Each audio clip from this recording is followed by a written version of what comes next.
Hello friends, स्वागत है आपका ऑनलाइन स्टडी आरएस में। आज हम प्रयोगवाद की विशेषताओं के बारे में जानेंगे।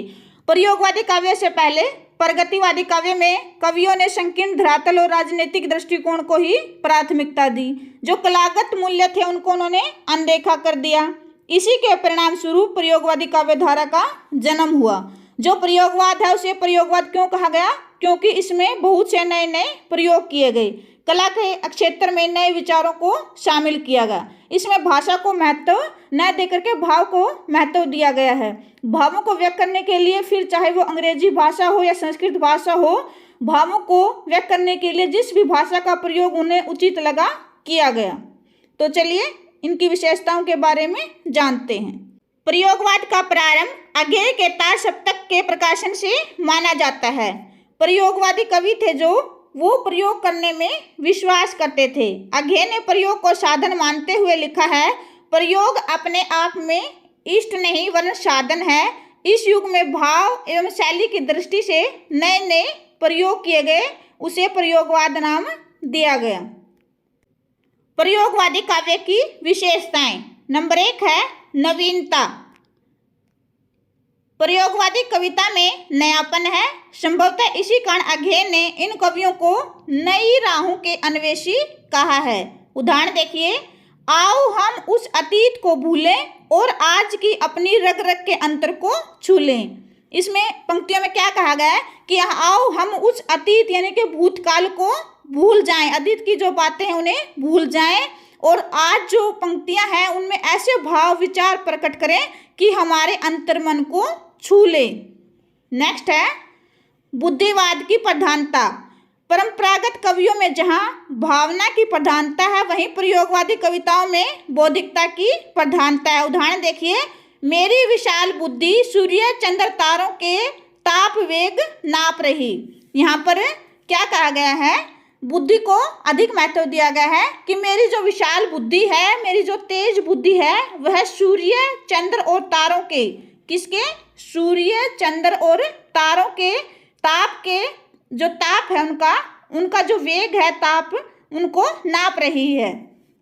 इसमें क्या कहा है? बुद्धि को अधिक महत्व दिया गया है कि जो सूर्य चंद्र जो तारे हैं उनका जो ताप है, उनका जो वेग है, उनको नाप रही है।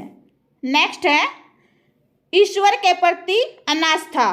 प्रयोगवादी कवियों ने ईश्वर से अधिक मनुष्य को महत्व दिया है। उन्होंने भावुकता के स्थान पर बौद्धिकता को काव्य में स्थान दिया है। नेक्स्ट है अहम की भावना। इनमें कहीं कहीं अहम की भावना भी दिखाई देती है। बुद्धि का प्रयोग होगा तो अहम की भावना स्वाभाविक है, आती ही आती है। तो यहाँ पर क्या है? प्रयोगवादी कवियों में कहीं कहीं अहम की भावना भी दिखाई देती है। निराशावाद की प्रधानता। इस युग के कवियों ने आधुनिक मानवता के यातना, घुटन, हताशा, कुंठा और निराशावाद की भावना को अपनी कविताओं में स्थान दिया है। उदाहरण देखिए, साधारण नगर में एक साधारण से घर में मेरा जन्म हुआ, बचपन बीता अति साधारण, साधारण रहन सहन, साधारण खान पान। इसमें क्या है? एक साधारण जीवन यापन करने वाले व्यक्ति की जो पीड़ा है, जो दुख है, जो भाव है, उनको व्यक्त किया गया है।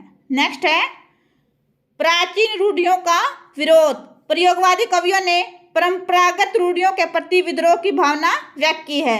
वो शोषण और अंधविश्वास से मुक्त नए समाज की स्थापना करना चाहते थे।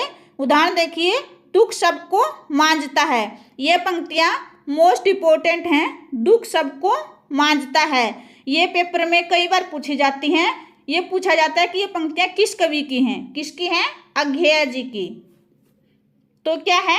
दुख सबको मांझता है। जब व्यक्ति के जीवन में दुख कठिनाइयां आती हैं तो उनसे कुछ सीखकर वो और अधिक शक्तिशाली और दृढ़ निश्चय वाला बन जाता है। यानी कि दुख आने से व्यक्ति में और अधिक दृढ़ शक्ति आ जाती है। तो इसका अर्थ क्या है? दुख सबको मांझता है, यानी कि उसको और भी अधिक शक्तिशाली बना देता है। नेक्स्ट है लघु मानवतावाद की प्रतिष्ठा। प्रयोगवादी कवियों ने मानव जीवन की छोटी छोटी वस्तुओं को भी कविता में स्थान दिया है। छोटी छोटी वस्तुएं कौन सी? जैसे चूड़ी का टुकड़ा, फटी ओढ़नी, चाय की प्याली, गरम पकोड़े आदि जो छोटी छोटी जो जीवन यापन में आती हैं, साधारण जीवन में जो छोटी छोटी चीजें आती हैं, उनको भी कविता में स्थान दिया है। व्यंग्य की प्रधानता। कवियों ने अपनी रचनाओं में व्यक्ति व समाज दोनों पर करारा व्यंग्य किया है। सांप कविता के माध्यम से देखिए सुंदर उदाहरण दिया गया है। सांप तुम सभ्य तो हुए नहीं, तब कैसे सीखा डसना। ये कहाँ से ली गई है? सांप कविता से ली गई है। पंक्तियाँ कहाँ से ली गई हैं? सांप कविता से ली गई हैं।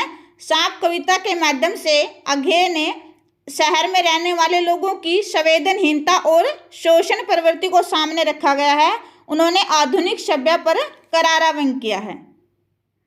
इसमें जहाँ एक व्यक्ति दूसरे व्यक्ति का शोषण करता है, वही इसमें बताया गया है। नेक्स्ट है भोगवाद एवं वासना। उनकी कविता में कहीं कहीं भोगवाद और वासना का स्वर भी सुनाई देता है। आह मेरा श्वास है उत्तप्त, धमनियों में उमड़ आई है लहू की धार।